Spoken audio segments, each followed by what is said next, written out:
Good morning. Good morning. Welcome to this Unitarian Universalist Coastside Community Sunday service. I'm Laurel Frischman, and along with Bill Hevlin and Linda Grace Frost, we are your worship associates for today. We want to welcome all of our friends who are here for the first time, or those who are here in person and also online, and those maybe watching from home. As always, we warmly welcome visitors from other congregations, and especially our sister congregation in Lake County. At UUCC, all are welcome, whether or not you believe in God or a higher source, hold to humanist or secular teachings, come from another religion, if you've always been Unitarian Universalist, or if you simply want today to honor a person in your life who has passed on, you are welcome here. The UU Coastside community welcomes people of all skin tones, the LGBTQ plus community, kids, mature folks, those with aching hearts, and those with hope, those with life challenges, and even those temporarily without such challenges. For here, we are working to overcome our society's systemic biases, and you specifically are welcome here today. We hope you'll enjoy this service. It's beautiful music from Tom Devine in the UUCC choir, and Vera Vandershock on classical guitar, and of course Tom's piano pieces. Today we warmly welcome Ron Ahnen to the UUCC pulpit. His sermon is entitled Embracing Grief and Joy in Remembrance. We will include a beautiful remembrance ritual today, which we will say more about a little bit later. Since we are incorporating a remembrance ritual today, we will be skipping our soulful stone ritual that we often do during Joys and Concerns. Now Linda Grace will lead us in a hymn.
I now light the UUCC Chalice flame, a ritual which ignites us all as Unitarian Universalists.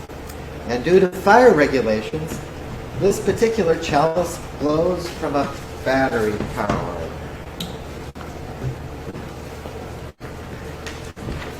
Now, please join me in reading All Souls by Florence Kaplow. The words are in your order of service. As we kindle this the flame, we honor and remember those who have passed into the mystery. Their brightness lives on in our vision, their courage lives on in our commitments, and their love continues to bless the world through us.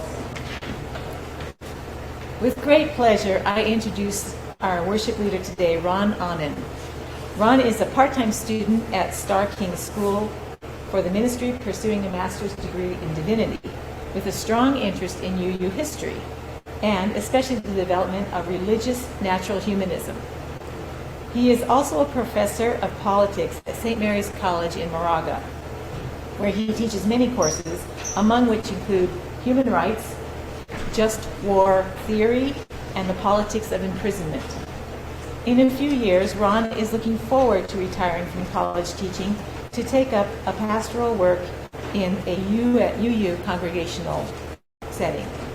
Before Ron delivers his sermon, he will lead us through a meditation on ancestors and a blessing of our altar, which has been adorned with pictures or symbols of those loved ones who have passed on from this life and whom we are remembering today. Welcome, Ron.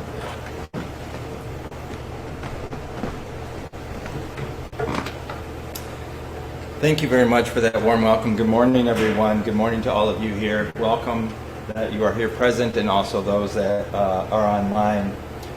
Many of you did bring pictures or mementos of loved ones to remember, and if you didn't get a chance, now would be the time to bring those forward. And for those of you who are online, if you don't have next to you a picture or a memento, now would be the time to get up and to go get that. In a few moments, we will be blessing our altar to call forth the names of those and to add lighted candles to our altar. And really, this is the Feast of All Souls, which is normally November 2nd. It stems from our Christian heritage, but is really important to us UUs because it speaks to the universalist tradition of our tradition, which says that all souls are worthy. Before we bless our altar, I wanted to offer a meditation on our ancestors. This is going to be a participatory meditation. We're going to call to mind the voices and the mannerisms and basically the lives of the people that we're remembering from recent and from long ago. Even though they're not present, they continue to live on in our memory and in our hearts. And it's in that spirit that I offer this meditation. I am going to ask you to move your arms and hands during this meditation, but do so as you're comfortable and able. So let's just begin by sitting down, making sure that we're adjusted in our seats, maybe our feet flat on the floor. Feel the weight of your body sinking into your chair. Maybe soften or lower your gaze if you want to focus on the chalice, or if you just want to close your eyes. Take a deep breath, and then let it out. Our ancestral meditation begins by remembering first our nearest loved ones, those who have recently passed. We bring to mind those relatives or friends that we distinctly remember interacting with, perhaps not even long ago. Could be our parents or grandparents, a spouse or a partner, or maybe a close teacher or friend. Maybe you want to focus on one person. And as you do so, bring your hands up to cup your ears as if to listen. Hear again the sound of their voice, speaking your name, telling you about their day. hear them laugh at a funny story or joke. Hear them cry as you comfort them in the sadness that they share with you. Now place your hands over your heart and feel their presence and hold on to that presence for a moment.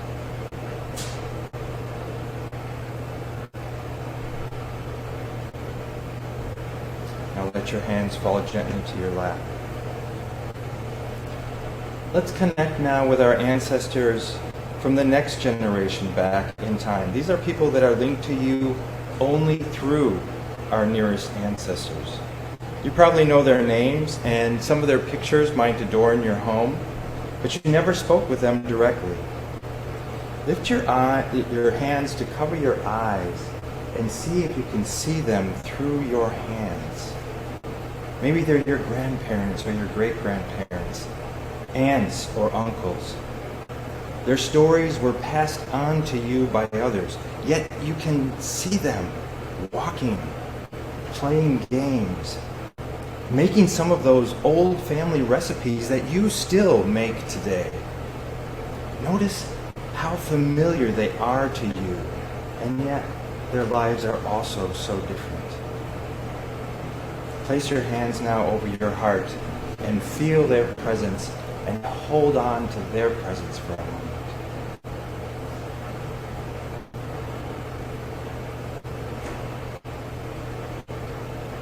Let your hands fall gently to your lap. We're going to proceed even further back in time now, hundreds of years, to recall those ancestors from several generations ago. Some of them are native to this land, but most of them traveled here from all regions of the earth. They are Africans and Asians and Europeans, people from the Middle East and Latin America. Place your hands on the back of your neck or your shoulders and feel the strain of their toil as they physically work the earth hard for sustenance.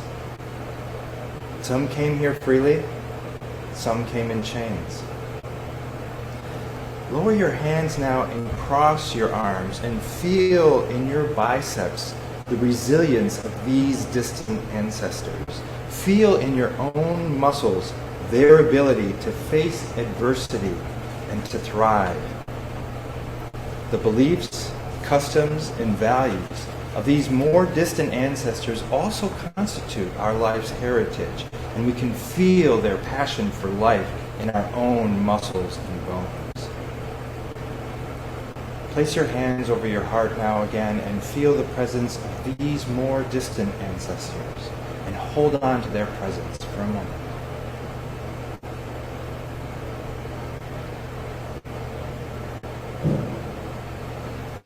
Now let your hands fall gently to your lap.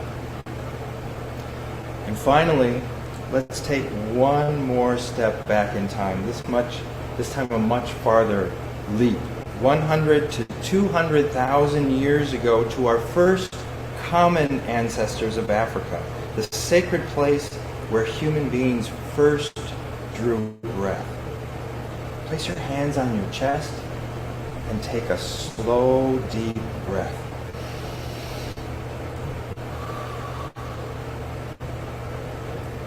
Know that the air that you breathe in today has recirculated around the globe through so many generations down to us, bringing the possibility of our life, our ability to love one another, our chance to be a significant link in the chain of life itself.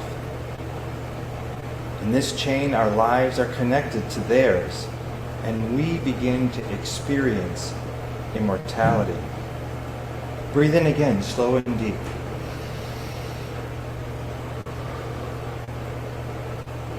We do not stem from different family trees, but from one single tree of humanity. We are truly all connected cousins of each other.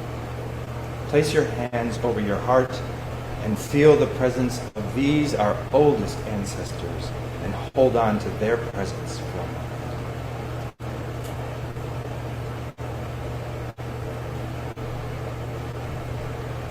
Now let your hands fall gently to your lap. We relate to all these ancestors, both near and distant, and we remember them with gratitude. As we finish our meditation, I invite you now to slowly open your eyes again, refix your gaze, and look around at those around you. And just for a moment, let's celebrate the joy of our collective remembrance of all those ancestors as we feel their presence. Amen. Ashe. Blessed be.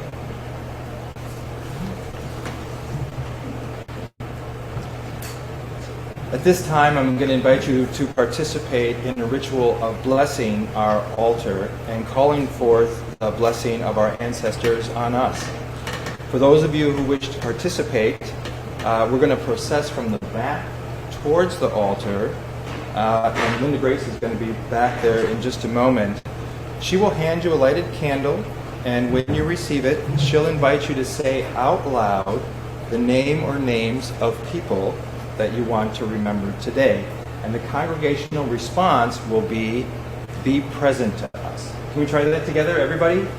Be present to us. Great. And then after the response, you can slowly walk up and set your candle on the altar wherever you wish.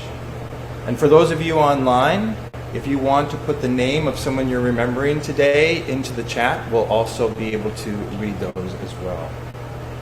And now Linda Grace will introduce our blessing hymn. Our blessing hymn is Comfort Me. I'll sing the first verse of this hymn once, and that will begin our ritual. And then after the procession is finished, we'll sing the final two verses together. And the words are in your order of service.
Present to us.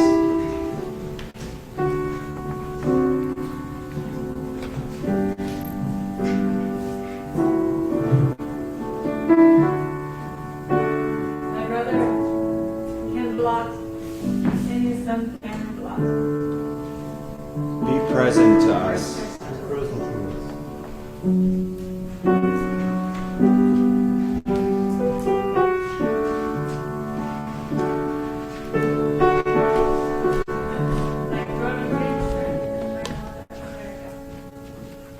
Present to us.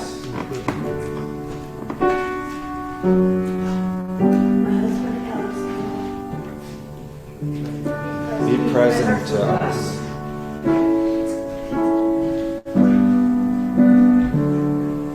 Linda Jones. Be present to us.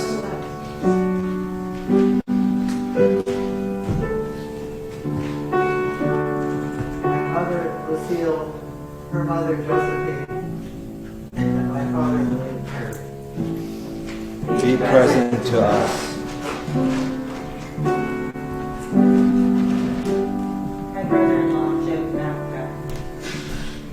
Be present to us. I want to add now the names of those people that have added names online. From Gary, my mom and dad, Marilyn and Mario Barbato. Be present to us. From Jane, Albert Sargent. Be present to us. From David and Verna, remembering Susan Gonçalves Marsland. Be present to us. And from Jane, Margaret Sherwood. Be present to us. And I would like to add my mother and father, John and Marilyn Ahnen, and my sister, Rose Ahnen. Be present to us. My friend from Bloomington, John Woodcock. My chiropractor, Dr. Mary Rowland. Scout, Savonfu Somé, John Donahue. Be present to us. I'd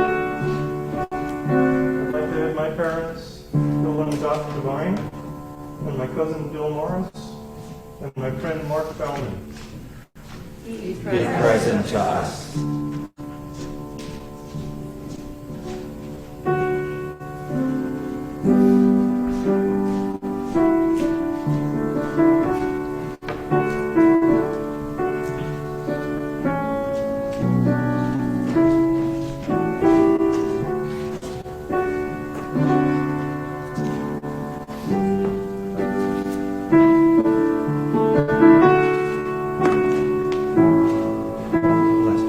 There's one more name in the chat. Oh.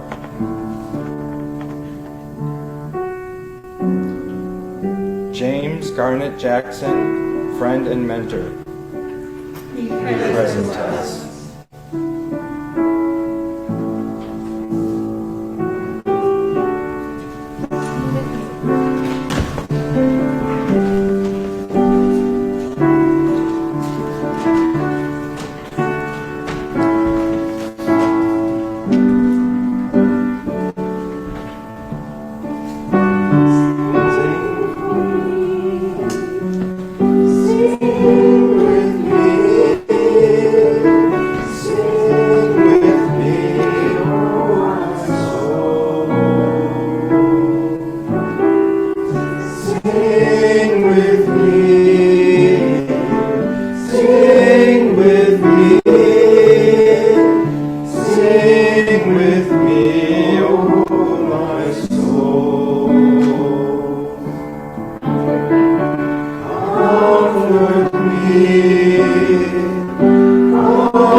Another reading.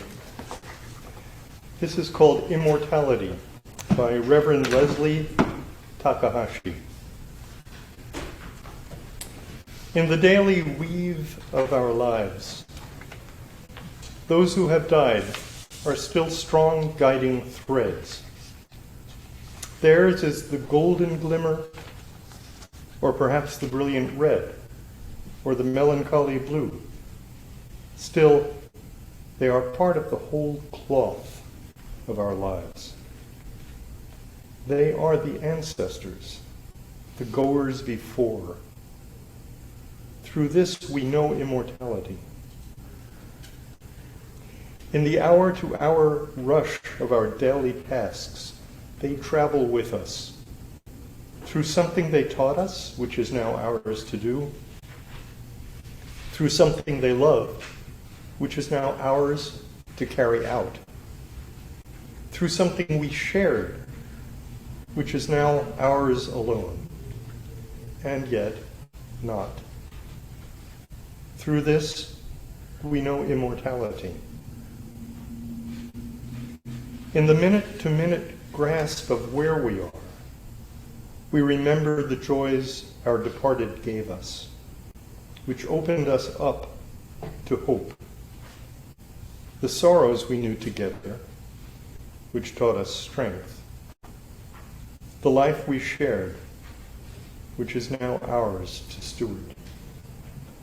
Through this, we know immortality. In the second-to-second pulse of life, we sense the spirit of those we have loved and lost. This presence is too shy for naming, too amorphous for full knowing, and yet as real as the days we shared. Through this, we know immortality. They are more than remembered. They are memory itself. For what we love lives on in the way our beloved dead accompany us through our life. Their words and wisdom, our guide. Their humor, our relief. Their restless concern for the world, our charge. Through this, we know immortality.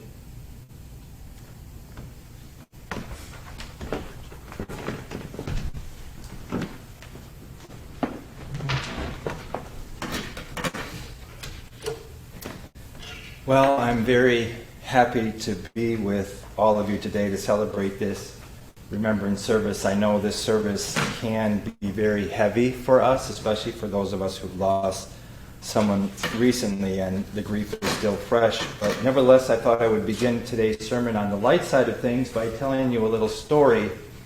It's a story of a man who had to go to Europe on business for a month, and he asked his neighbor if he could take care of his house and cat. "Yeah, I'm sure I can handle that," said his neighbor. But the man said, "No, wait a minute, you don't seem to understand. This cat is very dear to me. I love this cat. She's been with me for a long time. She's old and feeble, and I just really need you to take care of my cat. Can you do that?" "Oh, yes, I understand," said the man, "no problem." And so the man traveled, and about 2 weeks into his trip, he got an email from his neighbor that said, "Everything is fine with the house, but your cat died." Well, when the man returned home from his trip, he went to speak with his neighbor, and he said, "Look, it's not your fault that my cat died. She was old and feeble, but I told you how dear she was to me. You can't just tell me like that. I mean, you should send me a few different emails. And the first email say, your cat's climbed up on the roof and is refusing to come down. And then a couple of days later, you can say, well, it's looking pretty dire, but, we're trying as best we can. And then a couple of days later after that, say, despite our best efforts, your cat passed away. So the next time the man traveled, he got another email from his neighbor, and it said, "Your grandmother has climbed up on the roof and is refusing to come down." Now, I bring this story up for two reasons. First, it's one of the funniest jokes I know. But also because I think it contains a certain truth, and that is that sometimes we're really not really adept at talking about and dealing with the death of our loved ones. We don't know how to express our grief. We don't know why it's making us feel as strongly as it is, and we're not really sure how to reach out to other people. We rely on the old phrases, "sorry for your loss" and "my condolences," but we're not really sure what to say after that. But when a loved one dies, no matter the circumstances, we all go through this period and process of pain and loss and mourning. And even though there's no simple answer, the simple question is, what do we do about our grief? So today I wanted to share with you a little bit about what I've learned about dealing with grief and how I have learned to somewhat counterintuitively learn not to run away from it, but to embrace it. And that by embracing it, I found a path to joy. Growing up Catholic in Wisconsin, I came from a large extended family. We experienced a lot of death of older relatives, and I went to a lot of funerals. My great-grandfather, my grandparents, great-aunts, and uncles. So I went to a lot of funerals, but I didn't remember grieving. But that all changed in March of 1973 when I was 8 years old. We lost my 7-year-old sister to homicide. Now, that was a tragic event and really is the most painful moment of my childhood, probably of my life, but that's a whole nother sermon. All I wanted to say is that we didn't know how to deal with grief at that time. We children, had no professional counseling whatsoever. I felt loss, I felt pain. I mean, I'm sure my parents supported us, but we just kind of toughed it out and just went back to school. In my college years as a young adult, I lost 3 very close friends. My friend Bill Thiel from high school died in a car accident, and that's when I was studying in Germany. I was doing my junior year abroad, so it was hard being away. And something like that story happened. My mom wrote me a letter saying they stopped by here and said, Bill Thiel died, as a friend of yours apparently. And I was like, oh my gosh, and I was shocked. So I quick called my friend Mark, and I said, Mark, if anything happens to any one of our friends, you have to let me know. Call me. Here's my number. And I did get a call about 6 months later, but it was from my friend Jim, who said, did you hear about Mark Schmidt? And he had also died in a car accident. And then even a few years after that, also when I was away, a close friend of mine from elementary school, Andy Dickert, died. He died of a genetic defect. He had a faulty heart valve, died at 21. So all of these cases were really hard for me. Grief hit me really hard because they were very close friends. They died very young and so unexpectedly. But the other thing was I wasn't surrounded by people who were going through that process. I was living abroad, and they didn't know Andy and Bill and Mark. And so I really struggled, and I just sort of got through it by getting myself busy with school or work and trying to keep my mind off of them. Well, that mode of dealing with grief finally changed for me a few years ago with the death of my parents. My mom died 5 years ago, and my dad died 3 years ago. Of course, by this time, I'm an adult, and I considered myself to be mature and well-grounded and introspective, maybe even wise with my years. But what I can tell you is that when my mom died, grief knocked me off of whatever pedestal I thought I had built for myself. My mom suffered from Alzheimer's for 13 years. And when she died at the age of at 81, that should have been anything but a surprise. But I was really, really unprepared for it. And, I was able to go back to Wisconsin and grieve with my siblings and father, but then I came back to California. And when I got back, my minister invited me to join our grief group. I didn't even know that we had a grief group. So, much to my surprise, it turns out that my grief group was an amazing experience. What do we do? Well, we usually start out with our check-in and say about why we're there and how we're doing. We often focus on how we get through those hardest moments when they hit us all of a sudden in the middle of the day. And of course, we're there to support one another. And I felt something really special when I was talking in my grief group because I know the others were also going through that same feeling of intense pain. I mean, don't get me wrong, my wife and children were very supportive, but I think that they could really sympathize more than empathize. They could imagine how I felt and try to support me, but But being with this group that I know was going through that same thing really allowed me to open up more and talk more about my sorrow. But we didn't just focus on mourning. Our sharing of our pain opened the door to a broader discussion about the lives of our loved ones. And we started telling stories. We started telling stories about the funny things that they did, their best times. And in sharing the stories of their lives, what we were doing were bringing them and their presence to us. In a way, what we were doing was rescuing our relationships with them. Yes, they weren't physically present with us anymore, but we could learn to move from grief to joy by navigating how we were going to continue to relate to them and to their memory. You know, I attended that monthly grief group for well over a year before I finally started to let it go. But then Dad died 2 years after that. And well, that really was unexpected. He was a healthy 85-year-old, drove himself around, went to the school activities and the grandkids' sports event.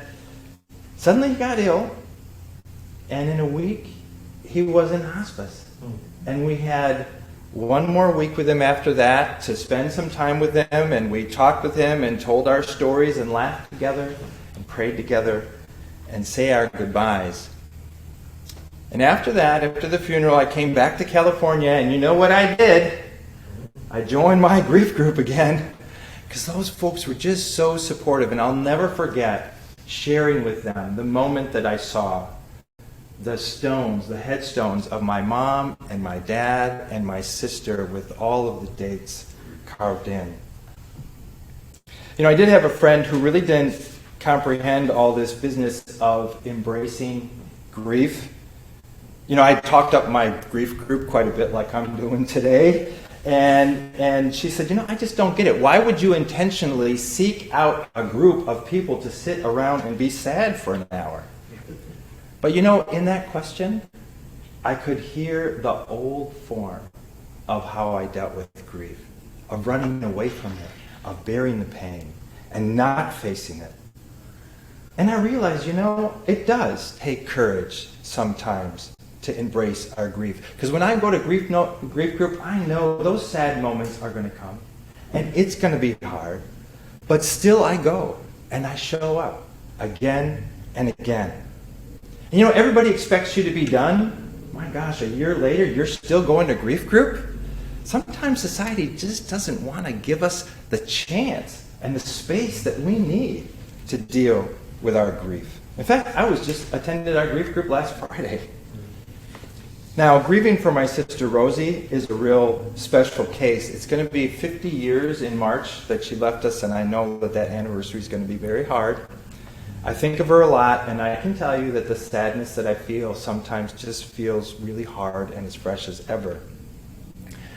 But I had the chance to embrace my grief about 20 years ago when I wrote this small little book called Rosie, A Book of Memories. And I wasn't trying to deal with my grief. I was trying to not forget all of the times that I remember when we played together as kids. And I wrote down all of the things that I could remember, the games we played and how we laughed. And I also wrote down about when she was missing and about how I found out when she was found and that she had passed away. I didn't realize it at the time, but I was embracing my grief. And yeah, it was painful getting through writing this book. There's a few tears that flowed. But because I did, I know now that I am able to share with others a lot about her life, the life that she had for the 7 years that she was with us. And my relationship with her is still alive. And to me, that's the connection between grief and joy. Embracing our grief leads to embracing of joy, of celebrating those moments that we were able to share. And the relationship doesn't go away. It takes on a different form, but the relationship is still there. And we have different ways of keeping those memories alive. Sometimes we take out time from our daily routines, do something special. Like today, we have a service, right? Or maybe you'll think about your loved one on their birthday or on the anniversary of their death and post something on Facebook. One of my favorite ways to remember people that have died is I go to the cemetery. I love graveyards. I'm the genealogist in the family, but I just feel good in cemeteries. I go back to Wisconsin. I was visiting with my siblings, and I was talking to my sister, and we were getting our lunch dates and dinner dates all set, and I said, well, I got to get my cemetery time in. And she said, yeah, I don't know why you do that. And I said, well, I just want to make sure they're still there. And she said, yeah, well, I got news for you. They're still there. But I know that the reason I go is because there's something that I feel in my heart and my soul that's comforting, because I'm able to rekindle and hold on to their presence and my relationship with them. A lot of memories, though, don't happen from taking time out of our daily routine, but as a part of it. I'll tell you, a lot of times I think of my mom when I'm cleaning the house, because even in the 60s, growing up, she told us boys and girls have to clean the house.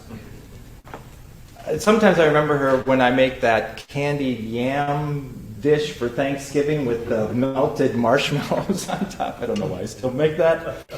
And I think of my dad every single morning when I make coffee, because my dad never threw away stale coffee. He always would heat up whatever's left in the carafe in the microwave, and I don't do that. I throw out the coffee, and I have to have fresh coffee. But as I'm pouring the stale coffee in the sink, I think of my dad, and I pour it out as if an offering to the universe, so that in whatever form my dad may have now, he can be enjoying stale coffee. Let me finalize my sermon today with this thought: that this link from embracing our grief to embracing joy is more than just a link between you and the people that you're remembering. It's also the link between them and the people they remembered, and so on and so on. And if you think about this chain of relationship, we start to begin to realize and appreciate the preciousness of our own life and our place in the immortality of life itself, as the reading from Reverend Lovely Takahashi reminds us. We are today and forever will be a link in the chain of life. So we do well to remember our ancestors today, especially those who adorn our altar. Let's embrace our grief when it comes, sharing our mourning with each other's, but also sharing the embrace of joy in the celebration of their lives. I invite each of you, maybe afterwards, to share a story of the lives of the people that we're remembering today. In these ways, may we see ever more deeply and clearly our connection to the past, the present, and the future, and appreciate our place in the ongoing march of life itself. Thank you.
Oh, thank you, Vera. That interlude was perfect. And thank you, Ron, for your thoughts. And you brought little Rosie, sweet Rosie, to life for me. I appreciate it. Thank you. Thank you for the ritual and the reading and the meditation was just so beautiful. This is really why we're here, to consider our lives together and our lives with the people around us.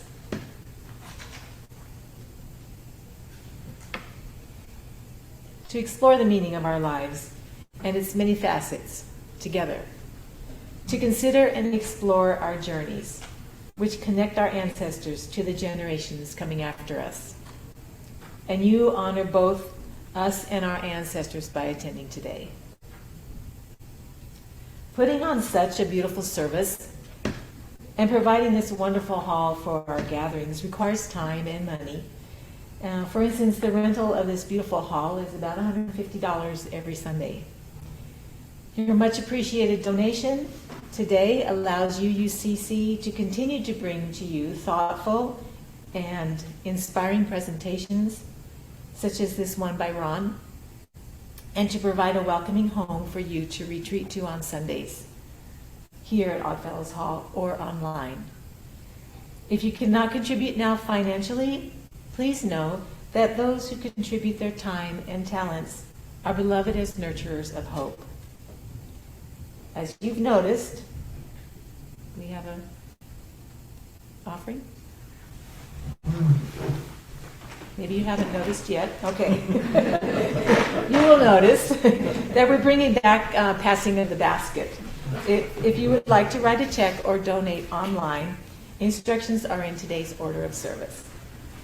While these collections take place, Linda Grace will sing for our ancestors.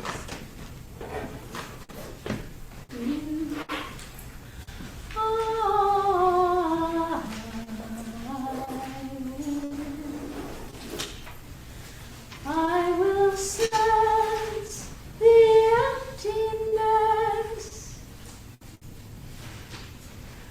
where once you breathe, if no other misses you.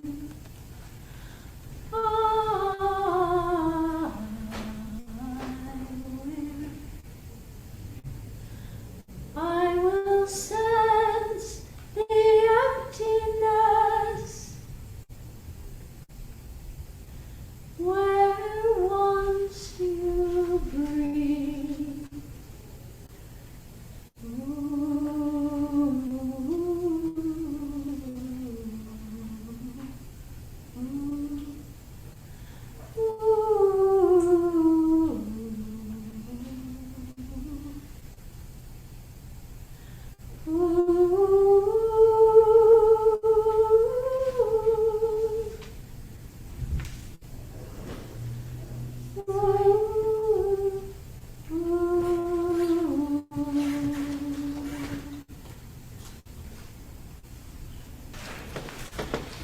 We now extinguish our candle flame.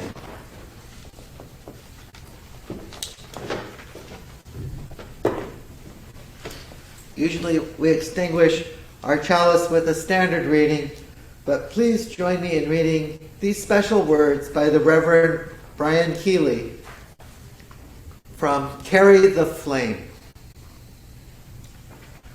The chalice is now extinguished, but its light lives on in the minds and hearts and souls of each one of you. Carry that flame with you as you leave this place and share it with those you know, with those you love, and most especially with those you have yet to meet.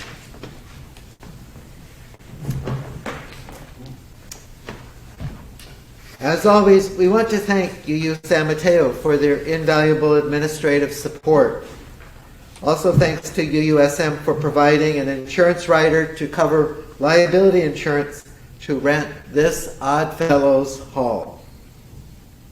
Speaking of UU San Mateo, just in case you missed my sermon on October 2nd, which, by the way, was it says here it's lightly attended, but you can catch it at UU San Mateo on November 13th at 10:30 a.m. with some slight revisions. The sermon is entitled Plato's Cave and Changes Unbidden. And on November 20, UUCC holds its first water ceremony ritual in a service entitled Trusting the Wisdom of Water. Lessons for nurturing, inspiring, and growing in community. Lovingly curated by Linda Grace Frost. This is to be an interactive service, and it's in Oddfellows Hall here. There is no online version because it's an interactive service. Everyone is asked to bring a small amount of water from their home or water that has been collected from a special place. Be thinking about the gifts you bring to your community. And now, Linda Grace will introduce our closing hymn.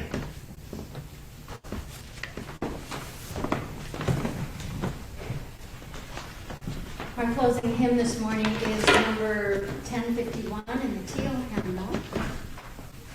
We Are. When she was singing with Sweet Honey in the Rock beside Barnwell, wrote this song to celebrate the belief of many indigenous peoples that each of us comes into the world with a purpose and gifts that their communities need right then. Please rise in body and or spirit as you're able, and let's sing together, We Are.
Thank you, Ron, for bringing your elegant remembrance ritual and your heartfelt service today. And thanks to everyone who participated in the craft of today's service. And a big thank you to all of you for participating in this time of service in person and online. And now let's go forth, inspired by the memory of our ancestors, and commit ourselves to spread more kindness and acceptance here on the coastside and beyond. Have a fantastic week. Thank you.